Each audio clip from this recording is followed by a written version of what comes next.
Commissioner, thanks for joining us. There's been some criticism that the process is taking too long to get going, and some feel left in the dark about what's happening, how to participate. How would you respond to some of those complaints? Let's start with the time it's taking for us to actually get the hearings on the road.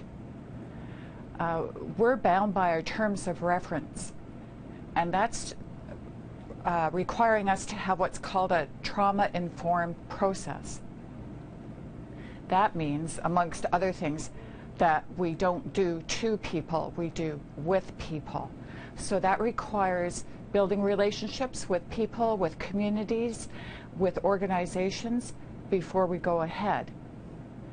But for the trauma-informed requirement, we would be able to roll out an inquiry faster, but it would be absolutely inappropriate in terms of process. Now, for people wanting to contact us, to reach out to us, there are many ways.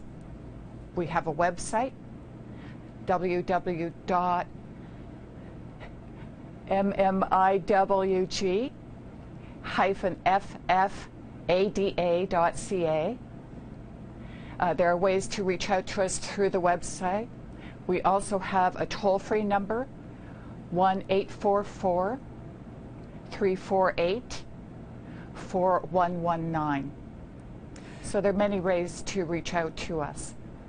Commissioner, and we've been reaching out to people in communities and organizations by way of advisory meetings, by way of telephone calls, interviews, a variety of ways. Commissioner, there'll only be about 5 months between the start of testimony and the due date for recommendations and the interim report. Is that enough time? Do you feel things might be rushed? That will be enough time for the interim report. We've worked all of our schedules, all of our timelines, to meet all of our requirements according to our terms of reference. It's a lot of very, very hard work. Can you talk about some of the work that's been done to date for those who have been wondering why the process, the testimony is taking so long to get going? I'd love to tell you what we've already been doing.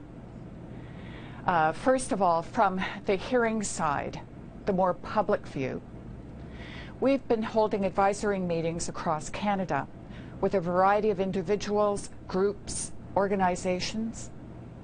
We're required to do this by our terms of reference. Those advisory meetings have taken place in, and let me hope I get all the locations properly, Alton, Ontario, Wendake, Quebec, Ottawa. I'm sorry, I'm going to forget a few. There have been so many of them. I'm sorry, it's a bit of a blur, but every meeting has been invaluable. Not a problem. What would you say to the families and advocates who say they are losing hope that they will get the answers they're hoping for from their loved ones' cases here with the inquiry?